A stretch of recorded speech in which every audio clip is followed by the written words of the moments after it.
We're waving goodbye to September. It's Thursday the 30th and it's time for the news.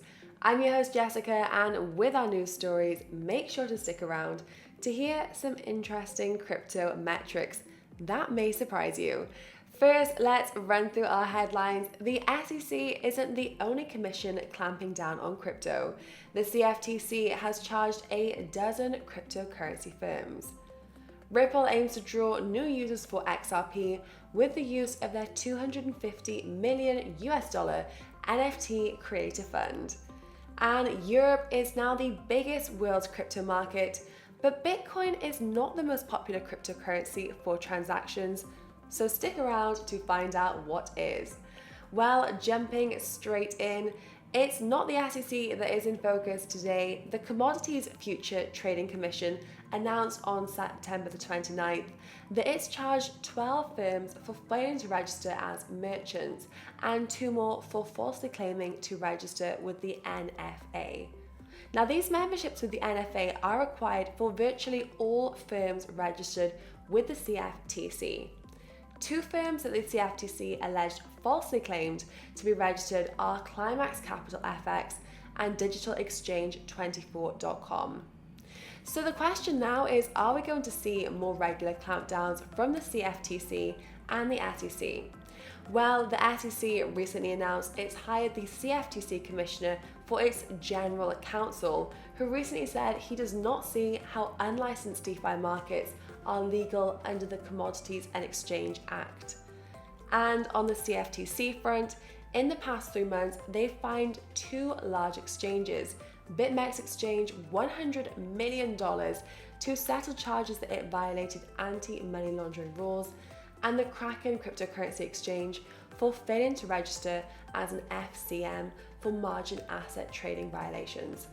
Now, interestingly enough, between the SEC and the CFTC, the FTC Commissioner raised concerns just a few months ago, tweeting, "Just so we're all clear here, the SEC has no authority over pure commodities or their trading venues, whether those commodities are wheat, gold, oil, or #crypto assets."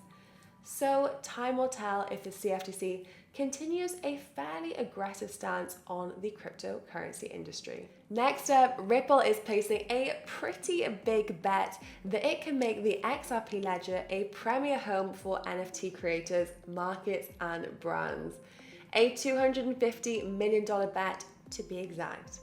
Now, NFTs have been hot on everyone's radar recently, and the Ripple Creator Fund announced on September the 29th, it also seeks to expand the use of non-fungible tokens. Ripple believes creators and developers can continue to explore utility in NFTs through use cases such as asset ownership and interactive experiences in order to bring about a tokenized future and make the XRP Ledger a premier platform for minting and managing NFTs in the process. The goal of the fund is to adapt the process for developing and minting and marketing NFT projects to a more simpler, user-friendly, and successful experience. The big task at hand will also provide financial support and marketing to help the NFT space deliver its goals. Now, Ripple has already made the public announcement it will partner with NFT marketplaces Mint NFT and Mintable, which will integrate the XRP Ledger onto the platform. And finally for today, it doesn't take a genius to see that the industry is growing year on year. But which regions are the most active and which tokens? That may surprise you. Chainalysis, the blockchain analytic platform, released a report that the Central, Northern, Western Europe regions have become the world's largest cryptocurrency market over the last year, receiving more than $1 trillion in digital assets, 25% of all global activity. Binance and Coinbase remain the top centralized exchanges, but decentralized finance platforms were the biggest winners, with Uniswap, Instadap, and DYDX leading the way. Large cryptocurrency transactions by institutional investors also grew from $1.4 billion in July 2020 to $46.3 billion in June 2021. Chainalysis also noted that the CNWE region is the biggest cryptocurrency trading partner of every other region, sending at least 25% of its value received by all other regions. Now, it's no surprise that stablecoins are heavily in use here, but the report found that the combined sources of Ether and Ether Wrapped were substantially more popular than Bitcoin in almost every country, which some might find surprising. Did you? Let me know in the comments.